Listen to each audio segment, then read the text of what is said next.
Halo semuanya, dan selamat datang. Hari ini kita bakal membedah sesuatu yang luar biasa menarik, yaitu perjalanan logis dari sebuah hati. Kita nggak akan sekedar bahas dogma atau baca teks-teks kuno secara kaku ya, nggak sama sekali.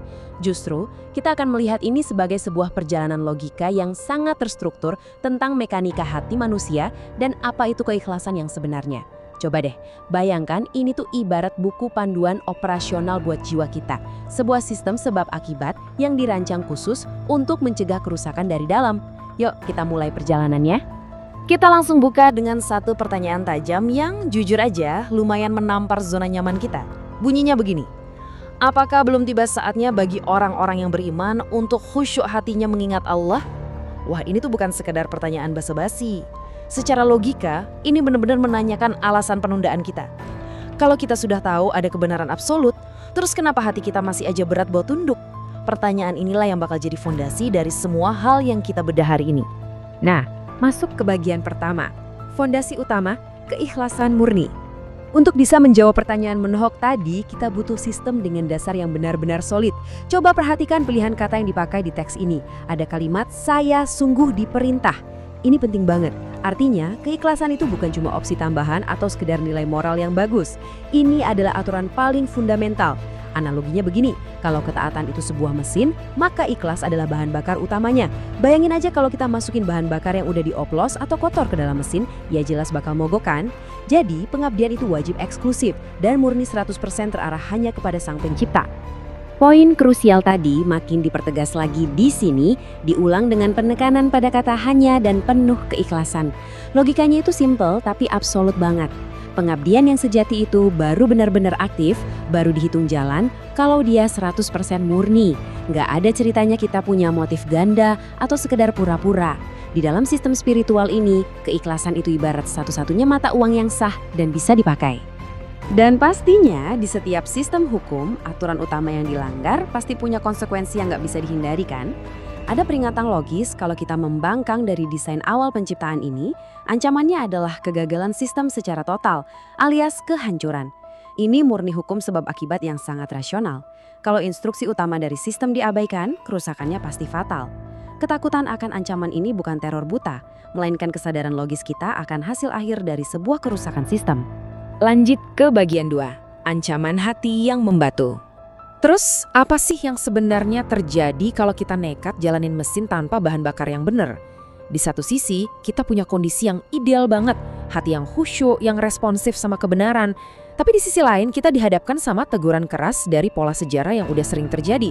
Hati-hati, jangan sampai kayak orang-orang terdahulu yang dibiarkan lama nggak diurus, ujung-ujungnya hatinya jadi keras dan akhirnya jatuh ke dalam kefasikan. Ini ngasih tahu kita fakta logis yang penting. Hati manusia itu dinamis. Kalau nggak dijaga, dia nggak akan cuma diam di titik netral. Dia pasti bakal memburuk seiring berjalannya waktu. Urutan pembusukan spiritualnya tuh gampang banget di logika. Pertama, waktu terus berjalan, tapi nggak ada pengingat sama sekali. Ibarat kita naruh sepotong besi di luar rumah, kena hujan, kena panas, terus efeknya mulai kelihatan. Hati kita perlahan-lahan mengeras. Persis kayak besi yang mulai karatan tadi, jadi mati rasa sama peringatan. Ujung-ujungnya, jelas, muncul perilaku yang menyimpang atau kefasikan. Ini benar-benar formula matematis menuju kehancuran. Hati yang udah keras nggak bisa lagi nyerap kebenaran dan secara otomatis bakal ngasilin tindakan-tindakan destruktif. Masuk ke bagian 3 sekarang. Logika di balik penyucian diri. Nah, kalau membiarkan kelalaian bikin hati kita karatan, gimana dong cara memutus rantai sebab akibat yang ngeri ini? Coba perhatikan pernyataan yang super ringkas ini. Sungguh bahagia orang yang mensucikan diri. Korelasinya luar biasa logis, teman-teman. Ternyata kebahagiaan hakiki itu bukan datang dari sebuah pencapaian yang acak. Kebahagiaan itu adalah hasil langsung dari satu aksi yang spesifik, yaitu mensucikan diri. Jadi, kebahagiaan di sini adalah output mutlak kalau kita masukin input berupa penyucian. Make sense kan? Tapi tunggu, secara konsep, mensucikan diri itu bukan cuma tindakan membersihkan fisik semata ya. Ini adalah langkah preventif dan kuratif yang benar-benar disengaja. Ini perawatan harian supaya hati kita nggak kena karat yang kita bahas tadi. Mengingat hati itu secara natural gampang banget mengeras kalau dibiarin, makanya secara rasional kita butuh aksi proaktif yang berkesinambungan buat ngebersihinnya lagi. Ya inilah mekanisme pemeliharaan supaya mesin spiritual kita tetap awet dan jalani mulus. Bagian keempat, aksi nyata agama lurus. Oke, kita udah paham soal masalah internalnya, yakni hati yang gampang membatu, dan kita juga udah tahu solusi konsepnya berupa penyucian diri. Sekarang, wujud aksinya di dunia nyata itu kayak gimana sih? Menariknya, kita nggak dibiarin nebak-nebak. Agama yang lurus itu dibedah ke dalam 3 langkah operasional yang super masuk akal. Pertama, memurnikan ketaatan atau ikhlas.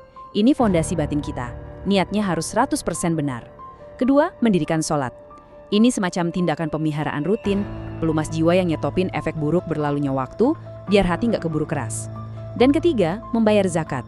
Ini manifestasi eksternal, bukti nyata kepedulian sosial dari hati yang udah bersih tadi. Kelihatan kan polanya? Internal, spiritual, dan sosial. Semuanya saling nyambung dengan sempurna.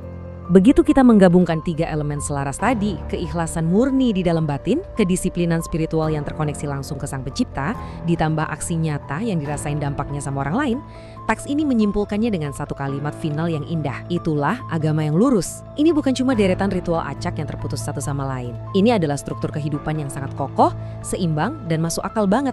Sebuah metode komprehensif buat menjaga hati kita tetap hidup, relevan, dan terus terhubung sama kebenaran hakiki. Sebagai penutup, semuanya udah terpapar dengan sangat jelas. Sistemnya udah kita bedah tuntas. Mulai dari keharusan pakai fondasi ikhlas, bahaya kelalaian yang bikin hati membatu, sampai ke langkah operasional praktis buat ngebersihinnya. Semuanya logis dan terstruktur. Jadi pertanyaannya sekarang udah bukan lagi gimana sih caranya, tapi kita balik ke pertanyaan tajam yang membuka uraian kita tadi. Apakah belum tiba saatnya?